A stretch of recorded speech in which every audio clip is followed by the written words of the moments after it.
मैंने बैंगन को अच्छी तरह पका लिया है और दूसरी साइड लिए हैं और जिंजर गार्लिक और ग्रीन चिलीज भी लेनी है। अब तड़के के लिए सबसे पहले मैंने एक कढ़ाई में तेल डाला है।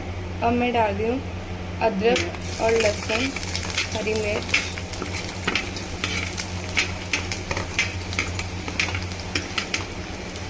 इसको थोड़ा सा मैरिनेट करके हमें साथ में इसके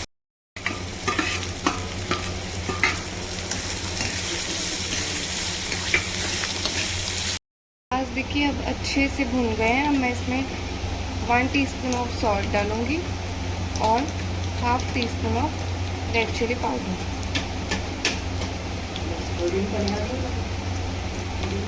अब मैं इसमें टमाटोज ऐड कर दूँगी।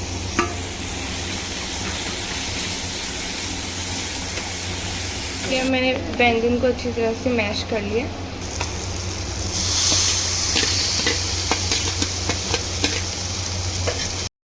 ओके गाइस, तो हमारा भरता इज़ रेडी।